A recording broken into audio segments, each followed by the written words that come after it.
pas mal d'automobilistes et même des conducteurs de tram ont pesté au volant du côté du pont Van Praat et du bas du boulevard Lambermont ces derniers jours. Oui, et 5 lettres revenaient sans doute fréquemment dans ces colères. Dox du nom du nouveau centre commercial géant qui a ouvert ses portes dans le quartier jeudi dernier.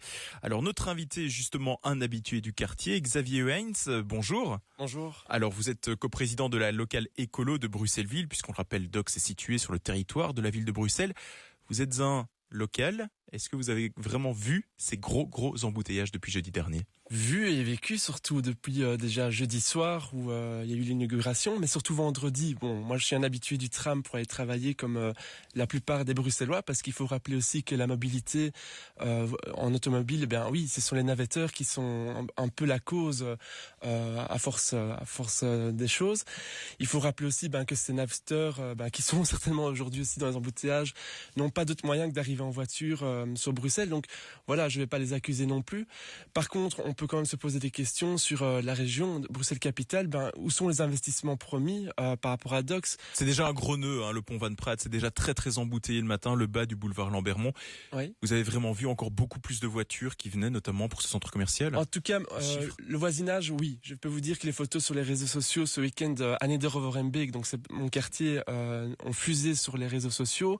À Neder-over-Hembeek. Vous avez perdu combien de temps, par exemple, vous ? Moi, j'ai pris combien de temps ? Vous avez perdu combien de temps ? Pour venir du centre-ville vendredi soir jusque chez moi à De Waan, ça m'a pris 20 minutes en plus. Oui. Parce que les voitures coinçaient les rails de tram au niveau du pont de Laken. Et donc voilà, je me demande vraiment où se trouvent les chevines de la mobilité, ou alors de l'immobilité, je ne sais pas. On peut se poser la question. Ce week-end, où était-elle ? Et donc, où est Monsieur Smets aussi ? Il y a quand même un problème majeur. On nous a promis des bus. Quand je compare Wennegem à Anvers, c'est 6 lignes de bus en plus, donc c'est énorme. Ici, nous avons que 2 trams. Nous avons la chance d'avoir la gare de Scarbeck qui est sous-exploitée.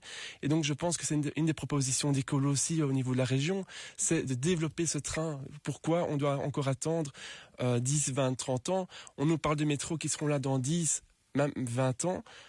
Mais les problèmes de circulation sont là tout de suite. C'est maintenant qu'il faut gérer. Oui. La région, Rudy Verwoerd était interpellé notamment au Parlement hier à ce propos. Ouais. Il a dit que c'était des maladies de jeunesse, que ça allait s'améliorer et que finalement il y avait suffisamment de transports en commun actuellement avec 2 lignes de tram haute fréquence qui vont jusqu'à Dox. Pour vous, c'est pas du tout assez, il faut bouger. Mais en tout cas, il y a l'effet d'ouverture. Donc ça, je pense que tout le monde est bien conscient, les écologistes aussi, on a bien conscience de ça. Mais si on veut une vraie visibilité de Dox, ou en tout cas une vraie vision de ville, parce que c'est ça que nous défendons aussi, c'est une vision de ville. Pour nous, ça passe par les transports en commun et un réinvestissement massif, surtout quand on sait qu'il y a du train, surtout quand on sait qu'il y a 2 lignes de tram qui sont assez efficaces.